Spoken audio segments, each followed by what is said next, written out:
ఇప్పుడు ఉప్పు వల్ల ఉపయోగాల గురించి, అది మన ఆరోగ్యాన్ని ఎలా కాపాడుతుందో తెలుసుకుందాం. మనం తీసుకునే ఆహారంలో ఉప్పు ముఖ్యమైన పదార్థం. కండరాలు సంకోచించడంలో, నీటి నిల్వ ఉండడంలో కీలక పాత్ర వహిస్తుంది. అంతేకాక శరీరంలో జీర్ణ వ్యవస్థకు అవసరమైన పోషకాలు ఉప్పులో ఉన్నాయి. శరీరంలో సోడియం తక్కువైతే డీహైడ్రేషన్ కలుగుతుంది. మన శరీరానికి ఎంత ఉప్పు అవసరం?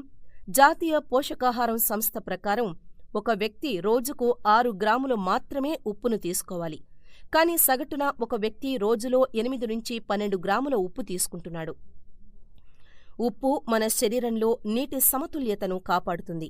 శరీరంలోని ఆమ్ల క్షార నిష్పత్తిని క్రమబద్ధీకరించే చర్యలో సోడియం ఒక ముఖ్య పాత్ర వహిస్తుంది. ఉప్పు నాడీ ప్రేరేపణ ప్రసారానికి తోడ్పడుతుంది. సరైన మోతాదులో శరీరంలో ద్రవాలు నిల్వ ఉంచడానికి సహకరిస్తుంది. కండరాలు సంకోచించడానికి, వ్యాకోచించడానికి సహాయపడుతుంది. ఉప్పులో ఉండే అయోడిన్ ఎదుగుదలకు తోడ్పడుతుంది. అయోడిన్ లోపం వల్ల థైరాయిడ్ సమస్యలు వస్తాయి. శరీరంలో సోడియం బాగా తగ్గితే లో బ్లడ్ ప్రెషర్ కలుగుతుంది. ఇది రక్త ప్రసరణను తగ్గిస్తుంది. పాల ఉత్పత్తులు, కూరగాయలు, చేపలు, రొయ్యలు, గుడ్లలో సహజసిద్ధంగా సోడియం ఉంటుంది. ఉప్పు ఎక్కువగా తీసుకున్నప్పుడు కిడ్నీలో రెనిన్ అనే పదార్థం విడుదలవుతుంది. రెనిన్ అల్డోస్టిరాన్ను సిక్రియేట్ చేస్తుంది. అల్డోస్టిరాన్ రక్త నాళాలను వ్యాకోచింపజేస్తుంది. శరీరంలో సోడియం ఉండేలా చేస్తుంది. శరీరంలో ఎక్కువ సోడియం నిల్వ ఉంటే ద్రవాలు ఎక్కువైపోతాయి. రక్తనాళాలు సంకోచించినప్పుడు బీపీ అధికమవుతుంది.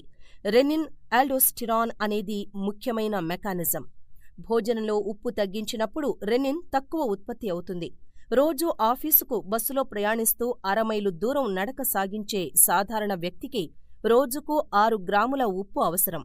కష్టపడి పనిచేసే కూలీకి, కార్మికునికి, క్రీడాకారునికి లేక ఇతరితర వ్యాయామాలు చేసే మనిషికి ఇంకాస్త ఎక్కువ అవసరం.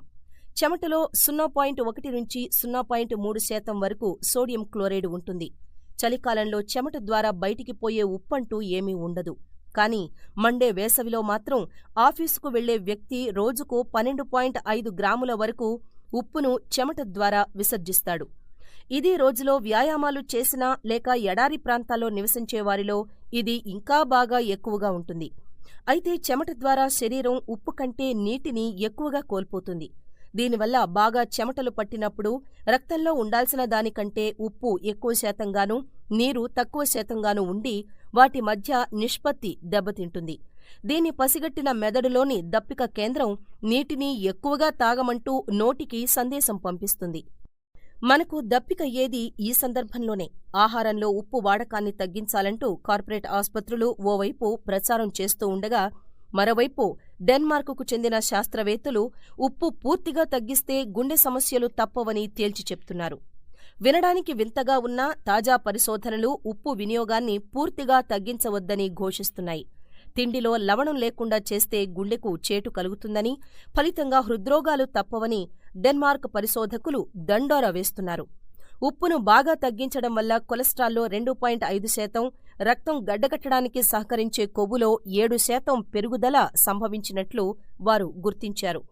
ఉప్పు వినియోగం మానిస్తే అధిక రక్తపోటుకు కారణమయ్యే ఆల్డోస్టెరాన్ హార్మోన్లు శరీరంలో విడుదలవుతున్నట్లు పరిశోధకులు చెప్తున్నారు. ఈ వీడియో మీకు నచ్చినట్లయితే లైక్ చేయండి, షేర్ చేయండి. మరిన్ని వీడియోస్ కోసం మా ఛానల్ను సబ్స్క్రైబ్ చేసుకోండి.